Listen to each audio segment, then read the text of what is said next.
नमस्कार। मैं संजय पांडे और आप देख रहे हैं समाज की बात।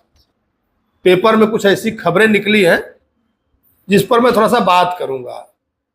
तो एक खबर है कि मर्जी से वेश्यावृत्ति क्राइम नहीं, और ये सुप्रीम कोर्ट ने पुलिस को नसीहत दी है।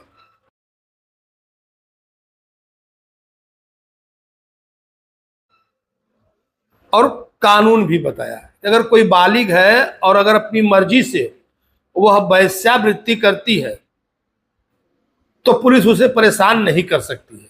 दूसरी एक खबर है कि 30 दवाओं के दाम तय हो गए हैं। एक है अदानी से पंगा, वेदांता पर छापे। ठीक खबर है, देवा भाऊ ने दी महाकर्ज माफी। ये महाराष्ट्र की खबर है। सबसे अहम खबर थी कि मर्जी से वेश्यावृत्ति क्राइम नहीं। तो क्या जो सुप्रीम कोर्ट है, कभी कभी ऐसे फैसले उसके आते हैं जो काफी चौंकाने वाले होते हैं। मान लीजिए अगर कोई मर्जी से अपने वेश्यावृत्ति करता है तो वेश्यावृत्ति अगर अपराध नहीं है, पुलिस उसे परेशान नहीं करे, तो आखिर जो बाकी अड्डे हैं उनके लिए अलग केस क्यों बनाए गए? मान लीजिए अगर कोई व्यक्ति वेश्यावृत्ति करवाता है, कहीं पर यह रोजगार चलता है, तो वो अवैध है, उसको पुलिस पकड़ सकती है। और तमाम ऐसी धाराएं हैं कि अगर कहीं आपका कोठा है या कहीं वैश्यालय है तो वो अवैध है, उस पर पुलिस केस कर सकती है। लेकिन मर्जी से अगर बालिग वेश्यावृत्ति करती है तो ये जुर्म नहीं है। थोड़ा बड़ा कंफ्यूजन है। ये सब बातें मैं आपके ऊपर छोड़ता हूं, आप लोग इसको देखिए कि आखिर जो फैसला है सुप्रीम कोर्ट का उसको किस नजरिए से देखा जाना चाहिए। और मैं आपको एक अलग से बताता हूं। अब हमने जो दूसरी खबर ली थी कि 30 दवाओं के दाम, जो अथॉरिटी है जो दवाओं के मूल्यों पर नियंत्रण रखती है, वो 30 दवाओं के दाम उसने तय कर दिए हैं। इससे ज्यादा आप नहीं ले सकते हैं।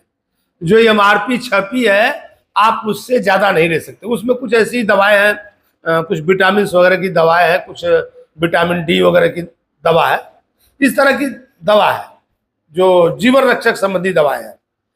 तो एक बात मेरे समझ में नहीं आई कि आखिर किन दवाओं पर एमआरपी से ज्यादा वसूली जा रही है और किसके दाम उन्होंने फिक्स कर दिए।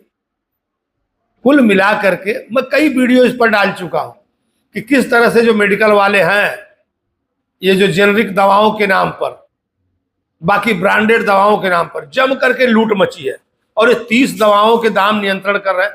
क्यों ना सरकार ऐसा कदम उठाए कि सभी दवाओं के दाम नियंत्रित हो और जो कंपनी वाले हैं उनका भी एक मुनाफा फिक्स हो, जो होलसेलर है उनका भी मुनाफा, जो रिटेलर है उनका भी मुनाफा फिक्स हो, और इस वही एमआरपी हो, ना तो उसमें छोड़ना हो ना बढ़ना हो, न तो ग्राहकों को दिक्कत आए न तो मेडिकल वाले को दिक्कत आए। लेकिन सब परेशान है। आप जाएंगे, ग्राहक मेडिकल वाले से कहेंगे कितना परसेंट दोगे, वो कहता है 10 ले लो, 20 ले लो। तमाम मोल भाव चलता रहता है। जैसे कोई फेरी वाला साड़ी बेच रहा हो, इस तरह से दवाओं का आजकल मोल भाव हो रहा है। असली दवाएं हैं, नकली दवाएं, उस पर तो छोड़िए, बात बहुत आगे बढ़ जाएगी। लेकिन और जो तीसरी खबर थी कि अदानी से पंगा, वेदांता ग्रुप पर ईडी का छापा। ये खबर बहुत पहले चली थी। एक जेपी ग्रुप की एक नीलामी हुई थी दिल्ली के अंदर, नोएडा के अंदर एक कंपनी थी, उसको अनिल अग्रवाल जो वेदांता ग्रुप के, उन्होंने बोली लगा करके खरीद लिया था और वो अडानी को नहीं मिली थी। और अडानी को फिर से उसको देने की कोशिश की गई तो जो अनिल अग्रवाल है वेदांता ग्रुप वाले कोर्ट में चले गए और ये जीत गए और अडानी ग्रुप हार गया। तो हार के बदले में क्या अब इनके यहां पे पड़ रहे हैं कि आपने अडानी से पंगा कैसे लिया? देखिए, ये छोटी छोटी बातें हैं जो कभी ना कभी एक बड़ा रूप धारण करती है, या लोगों को लगने लगेगा, ऐसी खबरें जब निकल करके सामने आएगी तो लोगों को लगने लगा क्या सरकार वाकई अडानी और अंबानी जैसे लोगों का संरक्षण कर रही है और जो दूसरी कंपनियां हैं या जो दूसरे व्यापारी हैं उनसे सौतेला व्यवहार हो रहा है। कहीं ना कहीं लोगों के मन में ये बातें भरती जा रही है और आगे भी ऐसा होगा। आखिर न्याय सबके लिए बराबर नहीं होगा। अगर अदानी हार गए तो हार गए, तो वेदांता से क्या वो बदला है? ये बात हुई सरकार से जुड़ी हुई। और एक बात अभी आपने सुना होगा कि महाराष्ट्र में देवा भाऊ ने कहा कि जो 2 लाख रुपए का किसानों का कर्ज है वो माफ होगा। हालांकि इसमें बड़ी पेच है,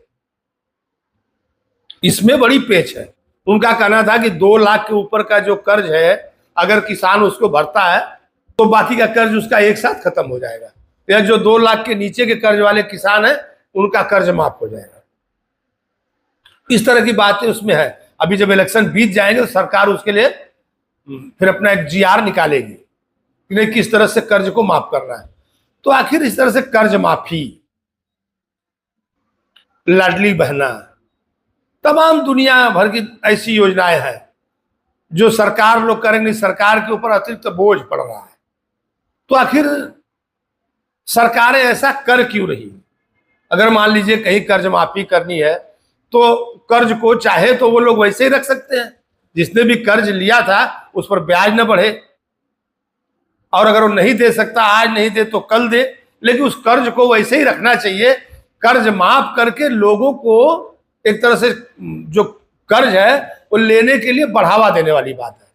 तमाम ऐसे किसान हैं, उनको ये लगेगा कि ये सरकार आई है 2 लाख तक का कर देगी, फिर अगली सरकार कुछ कर देगी, तो एक तरह से नकारा बना रही सरकारें लोगों को नकारा बना रही है। उनको पता है कितने ऐसे बेचारे किसान हैं जो कर्ज के तले इसलिए दब जाते हैं कि मन में वो पाल करके रखते हैं कि फला सरकार आएगी तो माफ हो जाएगा, लोन ले लो, लोन ले लो। तमाम मैं देखा हूं गांव में, एक दूसरे को लोग चढ़ाते रहते हैं, उकसाते रहते हैं कि कर्ज ले लीजिए, सरकार आएगी तो माफ कर देगी, और ये निश्चित होगा क्योंकि वोट की राजनीति है। तो आखिर सुप्रीम कोर्ट हो या कोर्ट हो, इस पर कब संज्ञान लेंगे? आप कर्ज लिए हो, आप कर्ज रिटर्न नहीं कर सकते हो तो आपसे कोई मांगेगा नहीं, आपके साथ कोई जबरदस्ती नहीं होगी, लेकिन आपका कर्ज माफ कर दिया जाए ताकि आपको फिर कर्ज लेने के लिए बढ़ावा मिले, ये कहां तक जायज है? तो जो मैंने ये 4-5 खबरें पेपर से आपको बताई है कि आखिर मर्जी से जो बालिग है वो वेश्यावृत्ति कर सकती है, पुलिस कुछ नहीं कर सकती।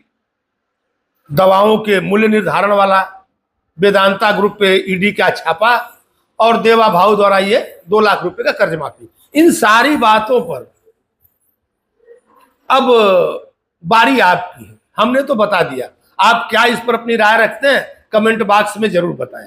फिर मैं अपने अगले वीडियो मिलूंगा, तब तक के लिए धन्यवाद।